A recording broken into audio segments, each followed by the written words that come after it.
আজকে বাড়ির সব সবজি দিয়ে লাল ডাঁটার একটা রেসিপি করে ফেলি। সেই দিন কর্তামশাই বাড়িতে নিয়ে এসেছিলো লাল ডাঁটা খাবে বলে। এটাকে আমরা কৃষ্ণনগরের লোকেরা আর কি, নদিয়া জেলার লোকেরা অনেকে কিন্তু এটাকে কাটোয়ার ডাঁটা বলে থাকি। তো ডাঁটাগুলোকে ঠিক এইভাবে কেটে ভালো করে পরিষ্কার করে ধুয়ে নিয়েছি। আর ঘরে থাকা সবজি কুমড়ো, আলু, পটল নিয়েছি। আপনারা চাইলে এখানে ঝিঙেও নিতে পারেন।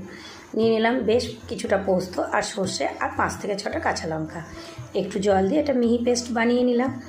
কড়াই গরম হলে কড়াইয়ে তেল দিয়ে দিলাম। তেলে দিয়ে বেশ কিছুটা বড়ি ভেজে তুলে নেব।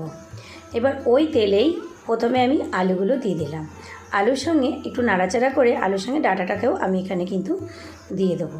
এবার ডাঁটা আর আলু বেশ কিছুক্ষণ নাড়াচাড়া করে আমি এটাকে ভালো মতন ভেজে নেব। একদম সহজ পদ্ধতিতে এই ডাঁটা রেসিপিটা করে বাড়িতে দেখতে পারেন, খেতে কিন্তু বেশ ভালো হয়। আর ডাঁটা আর আলু কিছুক্ষণ ভাজা হয়ে গেলে দিয়ে দিলাম পটল আর কুমড়োটা।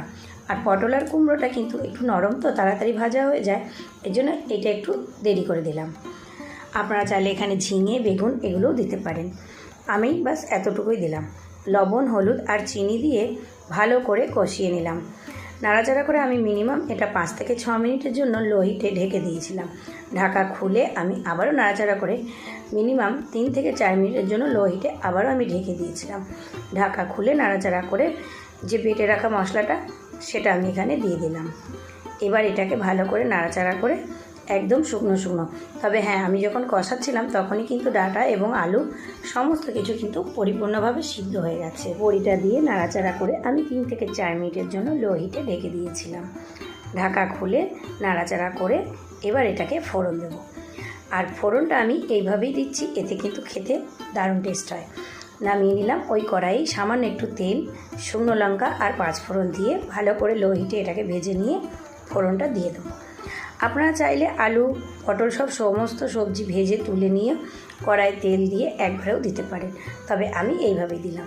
খুন্তির ডগায় করে ওই কিছুটা বড়ি, আলু একটু গলিয়ে দিলাম, দেখে বোঝা যাচ্ছে কী পদ্ধতিতে। এবার একদম শুকনো শুকনো করে নামিয়ে নেব। আর আমার এই ডাঁটা রেসিপিটা যদি আপনাদের ভালো লেগে থাকে অবশ্যই চ্যানেলটাকে সাবস্ক্রাইব করে দেওয়ার অনুরোধ রইল। আর ফেসবুক থেকে দেখলে পেজটিকে ফলো করে দেওয়ার অনুরোধ রইল। তো দেখা হবে ছোটো ছোটো রান্নার ভিডিওর সঙ্গে। Bye bye.